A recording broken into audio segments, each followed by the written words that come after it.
And hey, folks, we are live. Thanks for joining us. Welcome back to Reality's Edge, the Doc and Buddy Show.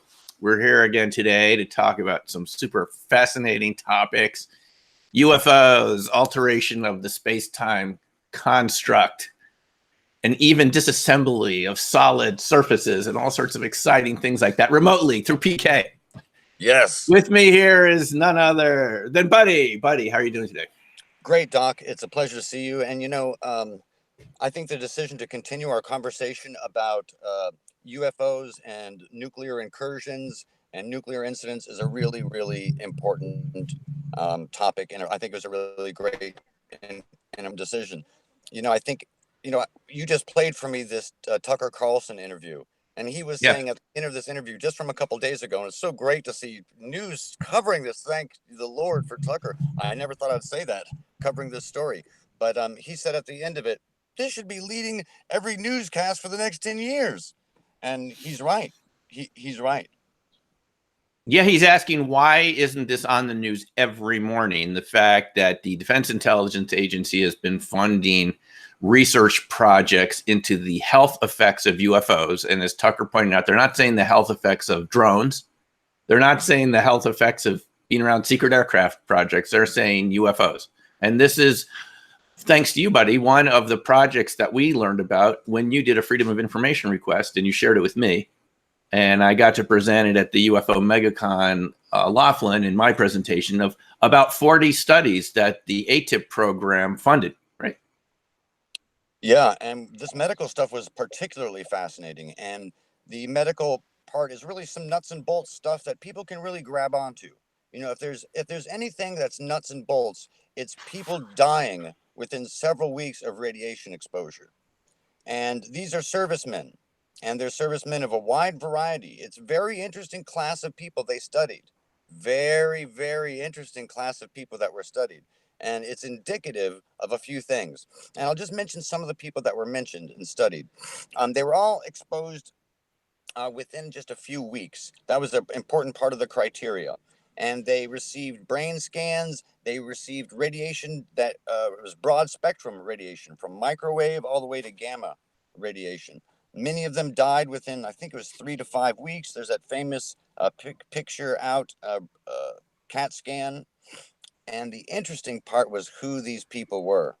They were aerospace scientists. They were top special military special forces who were, quote unquote, bivouacked at special locations. Of course, we believe that those were special forces that were trained to deal with this situation, to videotape and gather evidence from repeat Defense Department locations, which was admitted to in quite a few different documents and is in that Chris Mellon leak and everything. So they were probably exposed to radiation at these repeat locations. And I mean, if there's any topic that's nuts and bolts, it's, people dying from exposure. And now we're not certain that these are all UFOs. You can be certain if one department is doing a secret, anti-gravity program, they're not going to tell another department. They're very stovepiped with, secret technologies. To me, it sounds more indicative of a secret technology, especially that the aerospace scientists were injured. That's very strange to me. But UFOs and nukes and radiation, it's a reality. You can't deny that these stories have a correlation. And the nuclear story is really, Doc, and this whole topic is just so staggering to me. It's not just admitting that, these, visitors visiting us. It's all the other questions after we're being denied. Society is being denied the next really important questions. Why are they here? Why are they choosing to show us themselves? Why are they warning us about nuclear weapons? What do they know that we don't? We're an advanced civilization. When someone who's more intelligent and advanced than you speaks, maybe you should listen. I don't know. But I'm just going to suggest one idea I have about it, which is these extraterrestrials, since they can alter the space-time construct at will, perhaps they've seen other timelines where we destroy ourselves with these dangerous weapons. And they have seen, they can see likely outcomes in the future, and they decided to come back in time and alter our space-time construct to kind of warn us or show us that we're going down a path that could be extremely destructive. Do you think that's a possibility? Whoops, looks like we have lost old Bud. Are you back there? Yeah, I'm back. I have I'm in the truck and I have a street sweeper behind me. Oh, so do you think that there's multiple timelines going on here, and they can see that there's one outcome in which we create a nuclear holocaust from a third world war or something, and they're basically deactivating these nukes? I mean, you said this to me, buddy, in a conversation a couple days ago. You said you can't think of a more important topic than someone else coming here and disabling our most dangerous weapons, interfering with these weapons, in some case initiating the launch sequences down to 30 seconds, as happened in the Ukraine, I believe, in 1982. And we don't know. See, here's what's bothering me about this big time. We don't know how much else this is going on, and the Air Force and Navy aren't telling us about it. That's what's really bothering me about here. We don't live in a military dictatorship. It's a civilian-run military. They're responsible to the commander-in-chief and to Congress. And even Luis Elizondo said, if some of these UAPs, UFOs, Tic Tacs turn out to be our own secret black budget technology, which, you know, Gary Voorhees and the other Nimitz guys at Laughlin put at maybe 30% probability. I don't know what they're going to, but let's say that turned out to be true. Then something really illegal is going on here, because the Pentagon isn't informing Congress of what they're doing. And we can't have a society where we don't know the questions. We don't even know if we don't have any evidence. And we've interviewed enough people here, buddy, where they've been told to shut up and never talk about this again. That even happened on the Nimitz, but luckily PJ Hughes and others didn't listen. They were told never to talk about it again. Also, they didn't sign an NDA. But, you know, it's always the same thing. Even in 1975, that clip I shared with you from Mike Wallace of Loring Air Force Base, that KC-135 pilot. I'll put a link below here so people can watch it. That 10-minute amazing testimony. I saw it a couple of years ago, and Rich Dolan mentioned it in one of his presentations a couple of days ago. But I saw it a couple of years ago, and I thought, this is such good Black Swan ghost testimony. And he said, what did they tell him in that briefing a couple of days before they had their encounter? They said, don't talk about it to the press. We're going to say that it's unexplained helicopters coming out of Canada. And aggressive helicopters coming out of Canada. Now, Mike didn't see, he heard it on the radio traffic, because it was the other tanker that was vectored in to look. But anyway, how much don't we know? That's what I'm concerned about. And you know what danger does that present? You know, other countries, Russia has institutionalized this into their culture, and not only into their culture, into their fabric of the society. Not only UFOs, but also ESP and the power. You know, a big article just came out in Time about that. And I think what this suppression has done, and I think it's because a lot of these security clearances have just gone too far, and people have just gotten kind of a little too big for their britches and think they know what's right for us. And you know what? They end up handicapping America, because our biggest adversaries, quote unquote adversaries, China and Russia, have institutionalized this. They all, across the board, society accepts UFOs and ESP, and reporting is a institutionalized thing. Peru, South American countries do this. And now what we've done, after years and years and years and decades of suppression, these advanced civilizations are trying, they want us to see them. It's obvious. They may be even delivering material to us in UFOs, craft crashing all over the place. They're trying to communicate with us about nuclear weapons. And maybe they can see something we don't. Maybe they have information that we don't have. Maybe they know that 95% of cultures like this, maybe they realize that we are in a mass extinction right now. You know, I was thinking about last night that humanity is about to be extinct either way, because we're about to get the car keys, so to speak, anti-gravity, a bunch of things. This is a lot bigger than the Galileo days. This isn't just, a perspective change in the universe. It's not just ET. This is a bunch of new technologies. They all come in at once, you know, fusion, cold fusion, anti-gravity, all these things hit us at once. And humans are not going to be what we were before. And I think you can't hold back evolution. And We should have an active program to communicate passively with them first. I don't think we should be showing fear and anger and animosity and reaching out with anger, all the classic things that they may be warning us about.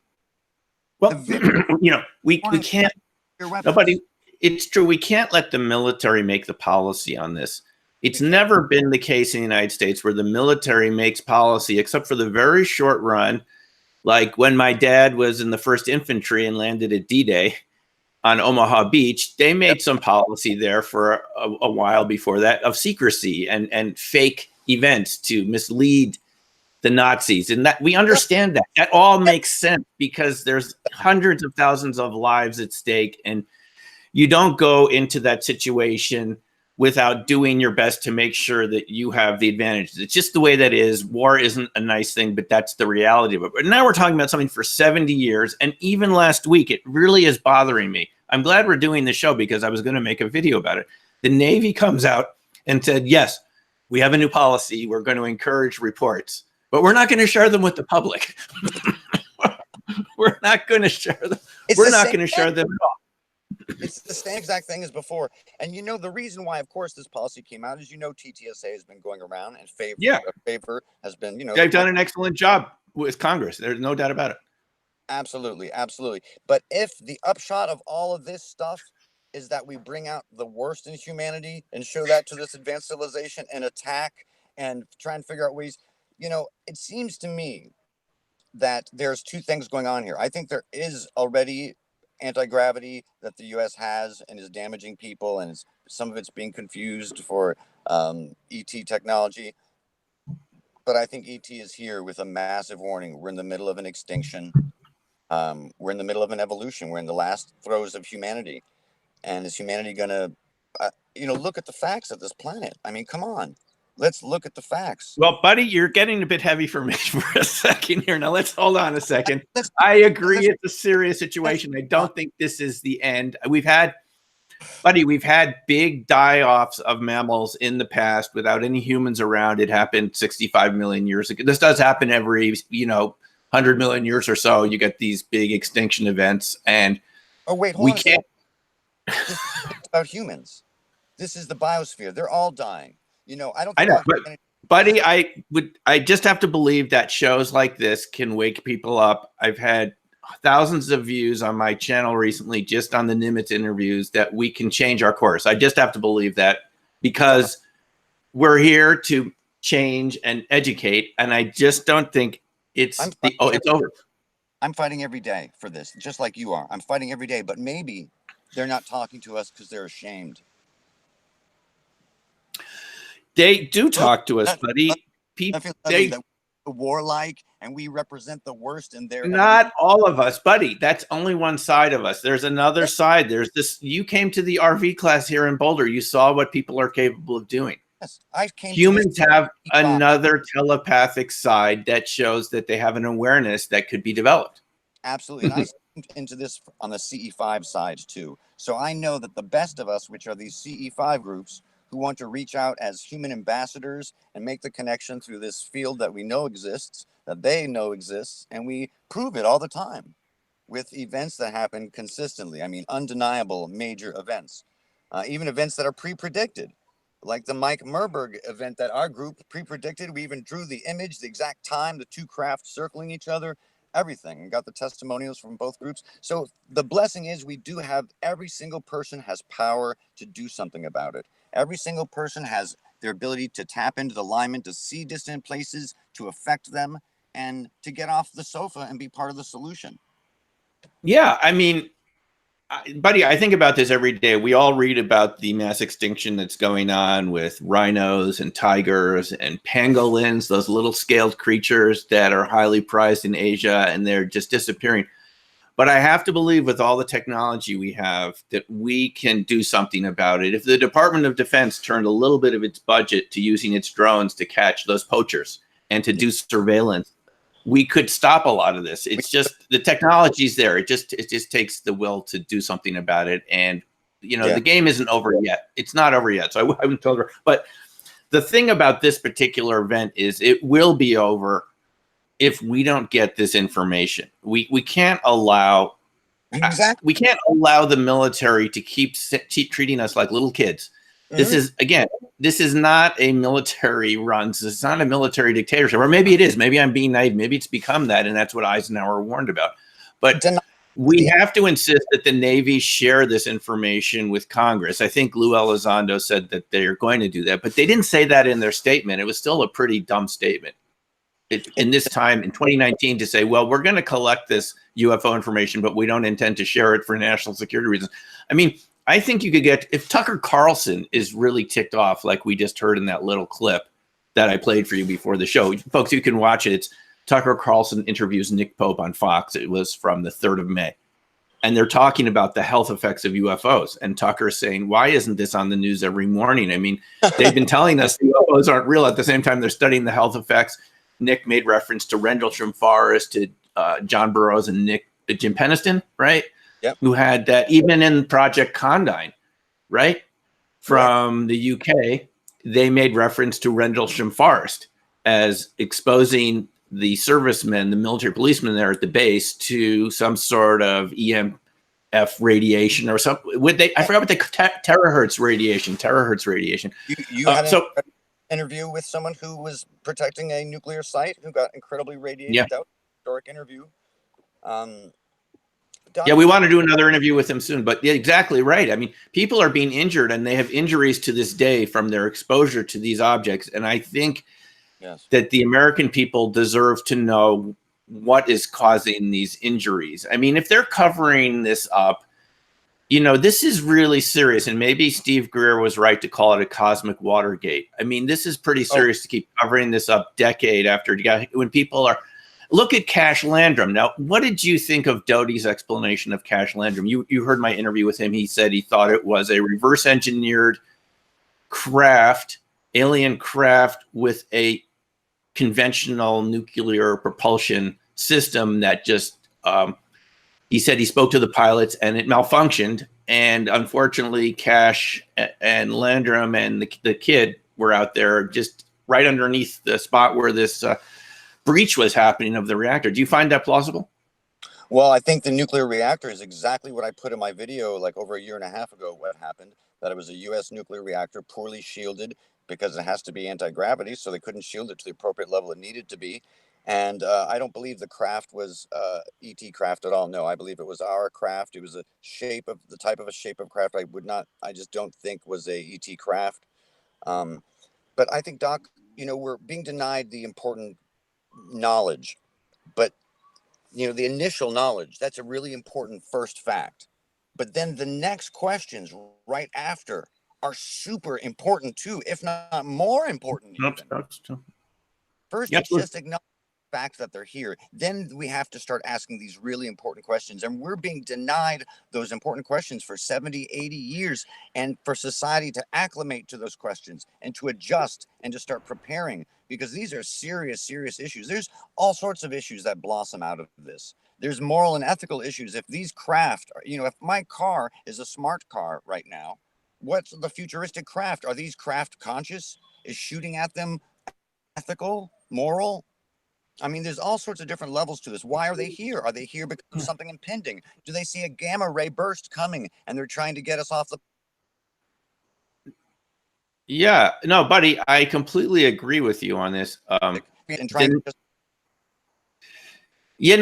next set of questions is really critical, and someone is keeping us from these next level of questions, is what is going on? What the heck is going on here? Who are in these vehicles? What are these health effects? Even Kevin Day said that he never quite felt the same after his kind of visual sighting of the Tic Tac from the bridge with the big eye scope, the vectoring. I mean, he said it left some sort of effect on him that he attributes to the Valet Davis effect. And he wasn't up in the air. He didn't get close to them. He just interacted with them by vectoring the pilots. There's such huge questions here, and it touches on all these topics that those of us who are listening to this channel, those of you who are listening right now, and all of us are so interested in, is how does the space-time construct work, and how does it get altered, and who has figured out how to manipulate it, and how does that affect biological organisms like us? I think we deserve to start having this discussion, a national discussion about it. Absolutely. And I think we need to start talking openly and earnestly about anti-gravity. We need to start talking openly and earnestly about cold fusion and fusion and these other things. And I think our society has a lot of learning to do in a short period of time. When a kid gets the car key, all of a sudden they're confronted with a bunch of responsibilities, insurance, and all these things they have to think about, other people's lives. And it's not just, well, let's go party with our friends. You know what I Yeah. mean? We have a bunch Yeah. of responsibilities and things that we have to think about. We're being denied the opportunity to ponder as a society, and we are ill-equipped now. Other nations are better equipped to deal with an event that cannot be suppressed. And here's an important point. There's been a change in UFO behavior in the past 20 years. There's a dramatic increase in military confrontations, repeat events at nuclear sites. There's an increase in direct, uh, purposeful interaction with the military. And to me, it almost seems like an escalation in behavior. There are more squadrons now when they're seen.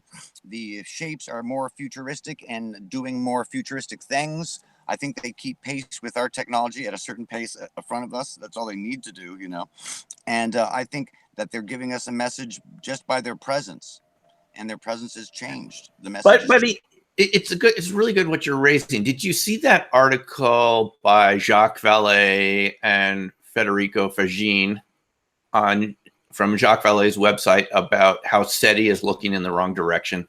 Yes, I did. Yeah. They should be looking at consciousness Yeah, of course. as a type of signal. Yeah. It could be that who's ever out there is actually attempting to communicate with us every possible way, and we're blocking it. And we're blocking it by refusing to have a national conversation, which would bring topics like remote viewing, resonance, cold fusion, all these sort of exotic, so-called, paranormal phenomena into the mainstream of science. I feel like the entire establishment is resisting these topics because it makes for a sea change in our society. But don't we want that every 100 years? Don't we want to have a huge change to leap forward with new data? I mean, we have to keep up with the evidence. And it just seems to me, since I've been around in these topics, buddy, there is a concerted effort to keep this out of the national dialogue. And we're seeing it again last week with the Navy, and we're not going to talk about it. We're not going to talk about it. And here all the Nimitz guys are coming forward. The national security implications of this is this could tear the military apart. That's the national security implications if we don't have this conversation, because you could get more witnesses like we had those brave guys from the Nimitz who came forward and said, I don't care what happens to me. That's what they said, buddy. They did those interviews with me and said, we don't care. We want more people to come forward. And if you start having that happen on a mass level, you're going to have what seems to me like a huge conflict within the military of one side, like we've seen, who want to come forward, like the Doties and the Nimitz guys. Let's just get this out on the table. On the other side, I imagine the very top brass who say, look, it's been secret for 70 years. Why not just keep it that way for another decade? We're benefiting. Our buddies are benefiting from somehow the contracts. Yeah, I don't know, something like that. It makes me think there might be an old boy network, where these guys have had security clearances and passes. And when there was a justification to keep this stuff secret because of the advanced technologies and stuff like that and national interest, that these people had that security in their hands, and they still have had it a really long period of time. And I think they've lost touch with the real pulse of what's really going on around us. And perhaps initially there were some justifications as to why they should keep it a secret, but now it's definitive what's going on. They're handicapping at least North American society by not giving us this information and not inspiring kids. I mean, there's so many aspects of this. It's freaking ridiculous, Doc. It's criminal almost. I think there's some things we could do. I think the only way to get a lot of the answers and a lot of the honesty is to do an amnesty. I think a lot of people did things what they thought was for the right cause, and there was a lot of secrecy and a lot of unethical things done and secret programs and stuff done, and we'll never find out about them unless we get some sort of amnesty. And I think if we could get an amnesty that is a very good point. I imagine that would have to happen. If you did have this type of amnesty, you'd get a lot of people coming forward, don't you think? Yeah, I think you would. I think if you could get in Congress an amnesty to come forward with any UFO information that's not doesn't go into any major specific details as to technology, that you get a full amnesty across the board. Any information you bring forward will be amnestized. If you bring forward radar tapes, photographic evidence, any of that. Look at these South American countries. These South American countries have institutionalized it totally. It's totally institutionalized. There's UFO programs and stuff the public knows about and participates in. The whole public knows about UFOs. They're like, oh yeah, UFOs, we're being visited by ETs. They're psychologically ready for a big event. The U.S. citizens may think all sorts of wacky religious things, paranormal things, when this is, like we were saying, Doc, this is based on a bunch of phenomena and this field. We don't know all the answers yet, but it's kind of like 200 years ago when Volta was able to take some different phenomena, different people noticed. There was this strange thing from a torpedo fish and the strange electric effect, Oh, yeah. sparks, drugs, and it was all different paranormal. And some people thought it was a God energy. They literally thought it was a God energy. And Volta said, no, it's something that we're immersed in all the time. It's a field. And it's electromagnetism. Yeah, no, it's a very good point. We're not, and we're not learning about this because we're not even talking about it, because it's always put under the rubric of national security. And any inventor that gets close to this is often slapped with one of those, what's it called, the national security order? Yep. And both of these topics are easy to ridicule and sideline. Both the ESP reality that the government, and we know from the CIA papers and so much stuff the government knows is a reality, and the UFO consciousness issue, which we know is a reality.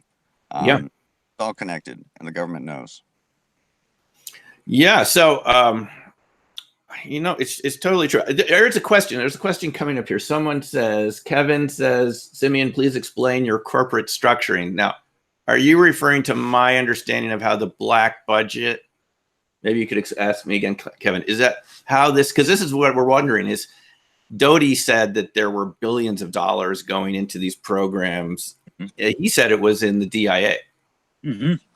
And that's or Kevin, are you asking me how am I structured? My structure is as a Colorado S Corp. That's how my publishing company, Mount Baldy Press. You could look it up. It's under Mount Baldy Press, Opening Mind Studios. My music company is also under this Colorado S Corp. You can look it up. There's no big mystery there. I probably look it up if you're interested, Kevin. I don't know if that answers your question, but anyway, go ahead. But maybe he's asking what superstructure do you think they have?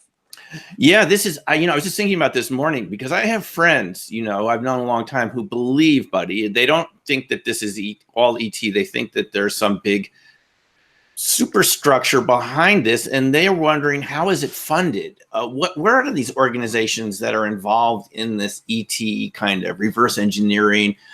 We've been told over the years it's not purely government and it's not purely corporate. It's some sort of weird hybrid with black budget programs and aerospace companies. I know Stephen Greer has said this, and a lot of people have said this. So how is it funded? Where is the money trail? And is this also highly legal to have billions and billions of dollars going into programs that have no public scrutiny? After all, when they're presented to Congress, they're presented as code names, the code names of the projects. And sometimes, and I have to give credit to Dolan for pointing this out, he did a show on this about 10 years ago. He said they're presented as a string of numbers. It's so secret, they don't even give it a name. It's just a string of numbers. And they go in front of Congress and say, well, there's 100 million going to this string of number program, and we can't talk about it. So there is really no oversight that from Congress. But Chris Mellon, but here's the thing, buddy. Chris Mellon said that he was in black budget program oversight and it's adequate. And he says what we're talking about is not this. He's talking about only the black budget stuff that he's got a purview over. And I know human nature. And not only human nature, I also know a couple black budget programs and people involved in black budget programs. And we know people who have been involved in agencies. And we know that human nature is when you give someone a lot of power and you give them money and a budget and stuff, and over time, it has a tendency to bring out the worst in people and humanity. And for example, let's just look at the contracts handed out over AATIP. Now, I don't want to, start a controversy. This should be a controversy. The national media should be asking why. How could Hal Puthoff give 6 contracts to his own company? He gave 6 contracts to Earth Tech and to Eric Davis over space time and all that stuff. And are they the best people for this? And was it in the nation's best interest to get that not diverse information? There's a lot of these questions that go unanswered when you have secret budgets. And I'm sure there's a lot more incestuous stuff that's not as good for the country as we might believe. No, I mean, you're hitting on a very critical point, buddy. There's no oversight of this in a larger sense. So we don't, the number of people that see this before the money is handed out, it's pretty small, I imagine. And they're probably buddies, right? Not to you. Yeah. And they're friends. And something doesn't seem right about that to me. I mean, not just talking about how, but how is this money allocated? Is it really done in a bidding process? I mean, there's supposed to be a fair process. Maybe I'm, again, being naive about how it worked within the Department of Defense and the Beltway companies and the lobbying. I know that goes on, but, you know, this would make it like exponentially worse. This would make it exponentially worse. I have a sneaking suspicion, Doc, and I bet I'm right, that these companies and programs come and say how they're doing. And that we don't have some secret and make sure that they're not having a cocaine and hooker party with the taxpayers' dollars, and that they're not wasting them, and to go through the books. I bet we don't have someone who's kicking in the door as an auditor and going through the books all the time of these programs. I bet there's probably not. There's probably very little real deep oversight. Well, you know, buddy, I sent you that article a couple of weeks ago that a friend of mine had sent about missing trillions from the Department of Defense budget. Staggering. And they said that the auditor they hired, what was it, Ernst & Young or whatever, I forget which auditor, they said they gave up. They literally couldn't audit the Pentagon. There was no, and in that article, they explained all the tricks that the Department of Defense can use to avoid proper audits, which is burying programs in different names. It's like all the stuff we're familiar with, but here the auditor, they basically gave up. So Doc, it's completely preposterous. It's preposterous that the Congress would be allowed to get away with it. But you know what? These are all people who live by the same monetary system. So you can have, lobbyists from an aerospace company come in and have rules and tax codes made specifically just for you, so you can get secret. I mean, we live in I guess it's called an oligarchy, where it's run by corporations. That's really what we live in. And they are the ones grabbing the technology. The metamaterial is being scattered around to all these different companies now. And is that really in the nation's best interest? You know, some privatization can keep you away from FOIAs, but it can also make you more susceptible to international espionage. Right. You're talking about security concerns here. Security concerns. Should we really have Bigelow taking care of this super advanced anti-gravity metamaterial from spaceships, or should we have the U.S. government, the Department of Energy, keeping this puppy and a super advanced technology? That's the one thing you would think they should be allowed to keep secret, not their existence of ETs.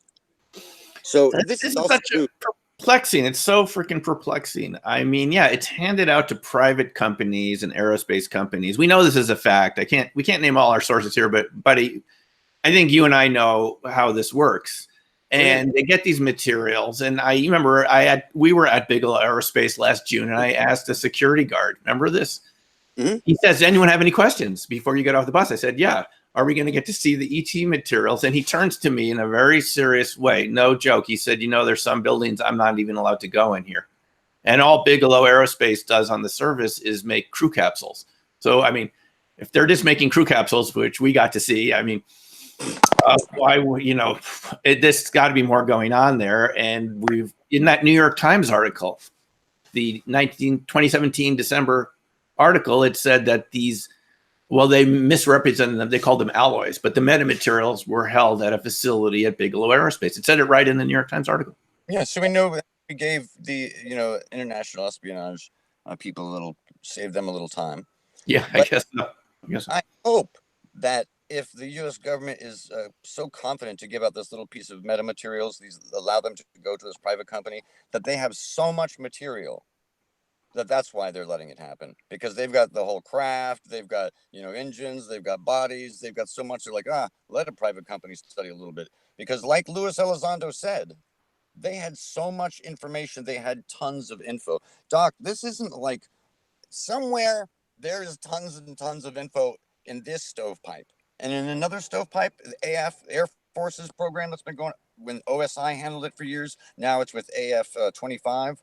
They must have a warehouse with literally maybe 10 tons of resources. The Navy, ONI, probably has, 30 tons of UFO information from ships and radars and reports. And they have it somewhere, Doc. They're not destroying this stuff.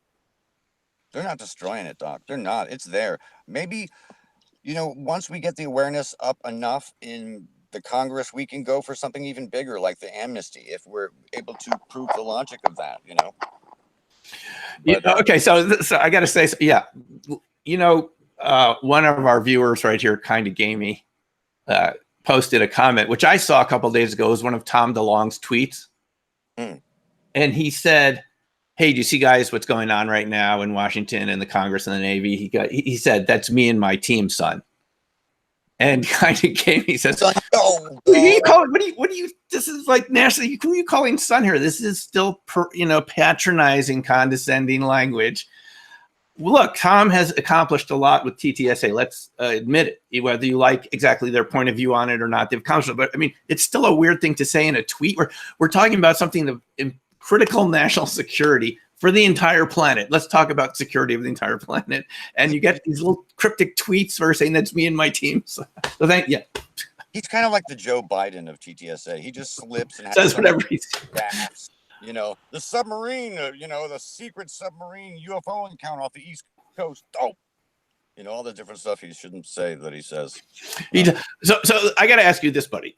Here's a question, and our viewers right now, you can chime in on this. Is our national media going to be able to stand up and do their job? Or are they, like Tucker Carlson just said a couple of days ago, where are they on this subject? Why isn't this a daily news? Are they going to stand up, or do you think they're just going to continue with their mediocre, lamestream media point of view, which is let's just talk about celebrities? Yeah, and we know from Doty and other people that almost every newspaper and media organization has. That's right.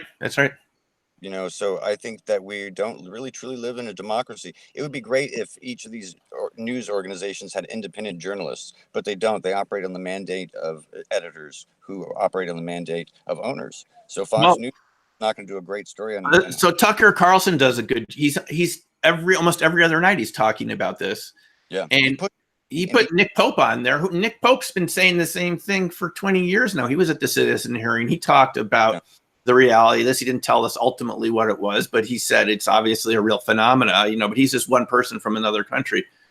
But if the mainstream media is really under the, thumb of the Air Force, like Rich Doty tells us, and probably other military organizations, does that mean they're incapable of covering this story and that it's up to YouTube to do the job instead? Because I can tell you my views on my channel of these topics is just going up, up, up, up, up. I'm sure anyone who has a video about these topics has experienced the same thing. So is the mainstream media going to become non-mainstream anymore, and they'll just change over into an internet-based news system, kind of like what we're doing right here?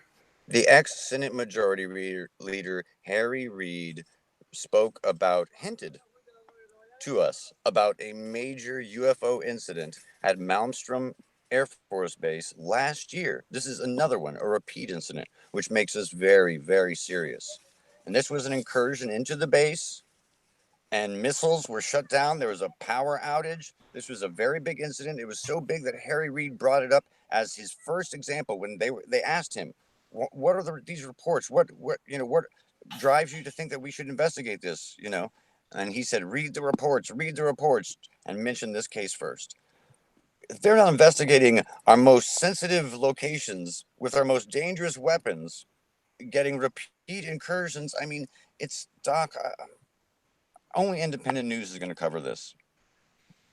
Well, this is really serious stuff. I just want to reemphasize here, buddy. We're talking about continued incursion, and they call it tampering, nuclear tampering. Whatever it is, it's going on repeatedly, and we're not being told about it. Even Harry Reid, as you mentioned, wouldn't talk about it later because he probably didn't want to reveal his sources. Yeah. This is just, buddy, all I can say is this is a real mess. I mean, good things can come out of messes. I'm not saying this can't evolve into something that's positive, because one of my favorite books is called A Perfect Mess. It's how really beneficial things come out of disorderly situations. You know, as someone who studied chaos theory, I love that idea, is that chaos can produce beautiful order out of it. But this is a real mess right now. It's a real mess. I'm so glad you brought that up. You know, human beings ourselves are an example of how in incredible chaos you can find beautiful order. Oh, and sometimes it can take the place of something incredible, take the form of something incredibly sophisticated. And we do have a chance. And yes, we're getting all the warning signs. And yes, we're in the middle of, if you look at the facts, we're in the middle of a global, bio extinction. And yes, we have all these things confronting us, but we've been given the tools.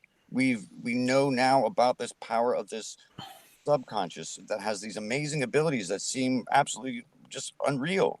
They're not super duper powers. They don't work 100% of the time at 100%. They work 10%. It's a statistical thing, but you can transform your reality. You can communicate across space and time. You can see distant places. We've been given kind of, at the same time as we've been given a lot of challenges, we've been given a lot of possibilities. So I think if we rise to our best, there's always going to be some of us that are going to be sociopaths and snake oil salesmen and but evil only survives when good people do nothing. So, people like us, who watch this channel, they're going to fight in their own way. They're going to educate their circles. I got to throw something else in here, buddy. It's true. Everything you're saying is true. I just got to bring in cold fusion here for a moment. It's another victim of this sort of crusade against new science, okay, from the establishment. But I just put up a little short history of Andrea Rossi's ECAT device, which he demonstrated a couple of months ago, and it's not for sale. It's not for sale. You can have them install it, and you just pay for the energy. They pay for the device. So there's no way to fake that. They're not asking you to buy it. They'll come install it in your business, and you just pay for the amount of heat that it generates, right? That's amazing. I put it on New Crystal Mind blog, this little short. It was a good job. The person who did Mark, I think it's Mark Phelan, he did a very good summary of the history of this, because this is another topic the critics and the skeptics, have just been attempting to debunk it. And yet I've talked to people, well-respected experts in energy, who've told me cold fusion is real. Now, it's not easy always to get it to sustain for more than a few days because it's temperamental reaction. It's a real reaction. There's no doubt about that. But perhaps Andrea Rossi, and there are many others, Mills and a bunch of other inventors that have created varieties of cold fusion. Now it's called lattice. And we hear the same. Just did nuclear reactions and stuff, low energy. But this is something also that's on the horizon, buddy, is very inexpensive energy. Now, we don't want this to be just overnight readily available, because if you have unlimited energy, you can also have unlimited mining and all sorts of other things that are detrimental and polluting. So just having more energy in and of itself doesn't make us better off. It's a slow release of non-polluting, safe energy would reverse greenhouse gas effects, things like this. And this is also on our horizon. I've been following the ECAT device for a while, and I'll just put my stake on it here. I think it's a real device that really does something. But anyway, there's something else on the horizon, buddy, that people should be looking for. Apart from our abilities and telepathy and RV, which obviously I've been involved with a lot, it has ramifications in other aspects of our reality, including energy systems. Yes. And Doc, we're about to confront a big medical biological change where we are going to approach a lot of abilities to do things in terms of DNA and chemistry and abilities. We have all these new things that we're confronting now. And you know what? You can't stop evolution. We're evolving now, and we can kind of choose, and some people are trying to choose for us, or trying to prevent us from evolving, but you can't hold us back. You know what I mean? Humanity is going to move forward one way or another. If you try and hold us back, we're going to explode. We're going to fail. If you try and hold us back, you can't hold it back. It won't be held back. It won't be held back. And the more you try and bring in human potential, the more you try and rein it in and pressurize it and contain it, the more it's going to pop. And we've seen that's why, buddy, I think we're about to approach a renaissance of new beneficial technologies, not the big oligarchical type, like Kevin just mentioned a few seconds ago in the comments, not oligarchy-driven technology. Yeah. It's distributed technology. We're going to see it in computers with peer-to-peer communication between computers that almost obviates a lot of these bigger companies owning the internet space and mental abilities, the things that you're involved with, energy systems. Mm-hmm. And these are the commonality between all of these are they're decentralized. So I think we're going to see a huge shift back from hundreds of years of centralization, maybe even 1,000 years of centralization, starting from Roman times, in the other direction now with distributed technologies. Like the RV class, we have a viewer and a monitor. It's really distributed. That's all you need is really one person, but two people is great, right? And you don't need it to be any bigger than that to make a viewer effective. But all these technologies are like that. They're so enmeshed in the reality itself that we live in, that they're directly accessible. The one thing that's going to hold us together, I think, in all of these incredible, ground-shaking, mind-bending, reality-twisting, evolutionary, springing transformations that we're confronting right now, the only thing that's going to really, truly hold us together amidst all of that chaos is transparency. Yes, right. I believe that transparency, there's going to be people who want to focus on this area and that area and everything. And the more that I think we're completely open and transparent and talk and communicate and say, wow, this big discovery just happened in the mind. And the mind is actually able to co-create reality within a framework. We've discovered this, and we need to have this transparency. I don't mind the government having all my information. I've got nothing to hide as long as I can have all of theirs. And you know what the beauty is? Right. We've given the ability. We've actually had it all along. We have this massive transparency now. We have it either technologically through the internets and technology, or through the substructure, the linemen. And we shouldn't forget that we're surrounded in nature, buddy, by these sort of fundamental quantum vacuum principles that Hal Puthoff and Russ Targ showed through their research are real and directly accessible by even average people. Remember, they always said that Hella Hamid, their random choice, was the best viewer they ever encountered, even better than Pat Price. And they just sort of picked her. Well, it wasn't random. She was Ingo's friend, but they wanted someone who was just ordinary. And what does that tell you? Is that these energies and sort of, fractal self-organized systems are available to everybody directly if you know how to access them. And you can share them. You can have an economy based on natural fractal principles, not these huge centralized systems, which I think, buddy, our conversation today it's showing us that they've failed. They're failing again. They may not be able even to deal with this topic. They won't be able to do it, and they'll fail. But there are other systems that we have available to us directly from nature. Whatever these are, we're still figuring out, but they're there. You can access them directly. You don't need a big institution. You don't need a big centralized economic organization that gets bailed out by governments. That can only go on so long before that whole thing collapses, basically. I mean, it's artificial. And it's not resilient. The way to change it is from the people. Evil only survives when good people do nothing. And oftentimes I've spoken to people, and a couple of people specifically recently, they're like, what can I do? I don't have money. I'm off in this tiny, obscure location. I can't do anything. I can't do anything. I can't do anything. And I keep hearing this from people. And it's like the classic dog and the bone story. And I tell them, you've already got the bone. People keep going out there looking for the bone, the reflection of the bone in the water, like the dog and the bone story, and the dog jumps in and loses his first bone that he really had. But we have the bone. We have the ability to tap into this structure. We have, creativity and tenacity, but we do have the bone already. We have this ability to affect anything, anywhere, non-locally. You don't have to be rich. You don't have to be wealthy. You don't have to be, connected. You don't have to be going to a conference. You don't have to have any of those things. All you have to do is have the will, and you can make change in all of this stuff. I really believe that. And, when I hear other UFO researchers poo-pooing that attitude, saying, "Oh, that's just new age," come on, this is how it works. This is what RV shows us, and PK, and all the things that you've been studying, that I've been studying, that our viewers have been studying. This is how reality works. If you want to dismiss it, fine. You can stay in that old mechanistic, positivistic paradigm that's already been sort of disproved 70 years ago by Gödel and Turing. If you want to believe that it's all this logical system and there's no room for intent and your mental state, fine, you stay there. But the rest of us are going to this other reality. Julie, you can stay in the subnormal. We'll stick with the people and with nature and with fractals. Julie, one of our listeners here. By the way, Julie was at my RV class in Coeur d'Alene, Idaho last year. Around this time, May last year in Coeur d'Alene, Idaho. That's where I met Julie. And she's been watching. Now, she just said something here that's really interesting. She said she was in real desperate need of a plumber's wrench. And she happened to walk out on her driveway, and there was the wrench lying right there in the driveway, just what she needed, the right size and everything.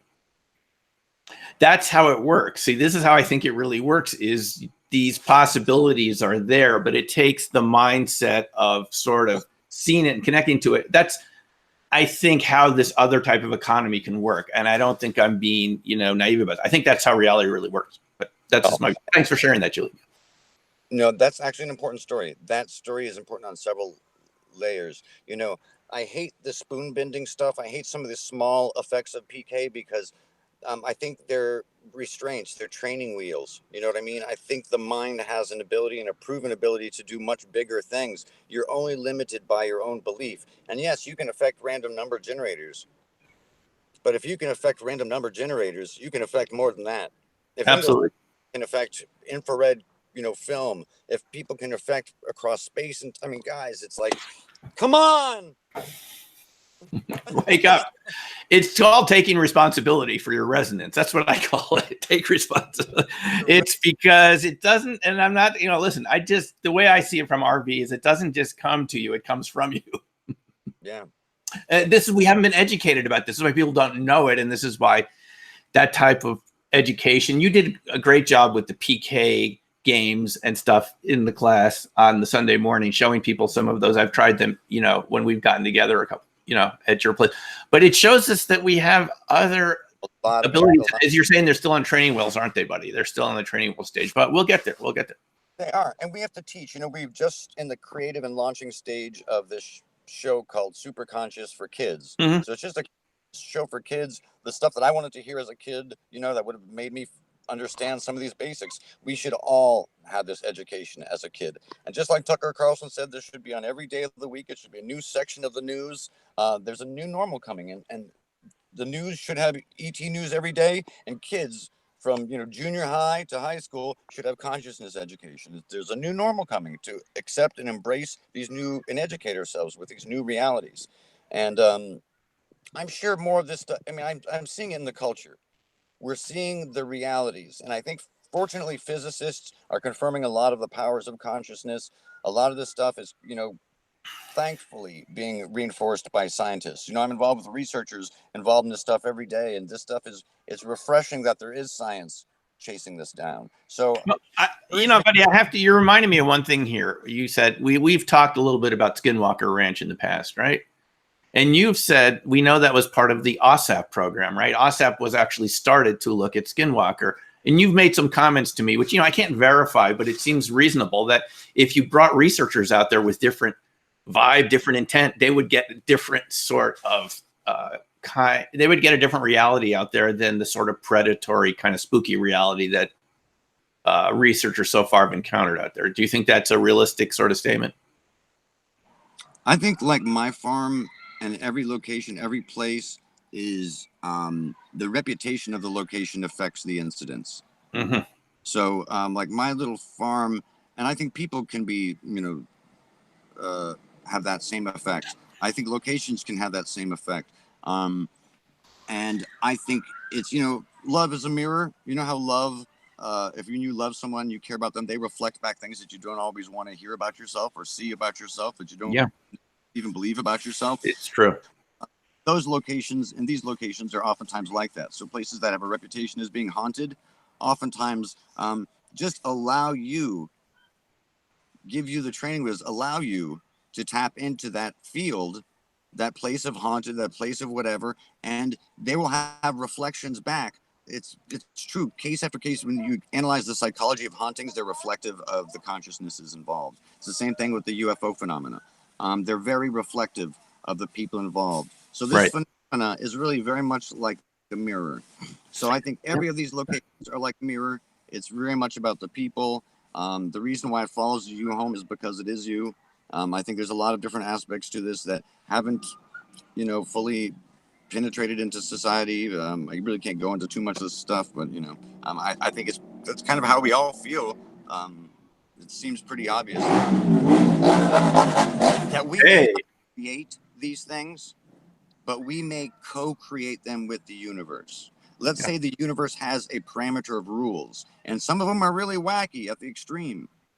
But maybe if you look in a certain area or you open up a certain door and you are thinking about or focusing on those areas, you might be able to increase the percentage chance of rare events in these allowance areas. There's all sorts of different possibilities. And of course, they've brought in research teams to those locations. They've admitted that. They've admitted that for years and years and years, all sorts of different types of locations and teams from government to private companies. And Yeah, it's kind of like cosmic civil rights, isn't it? yeah, and wasn't it adorable what Big said? They're right under our noses. Yes, they are. Well, buddy, listen, we've blasted through another hour of Reality's Edge. Wow. Well, I love you, Doc. I mean, God bless you, buddy. all the time. Thanks again for appearing from your vehicle at your undisclosed location. In the Bronx. Yes. Woo! In the Bronx.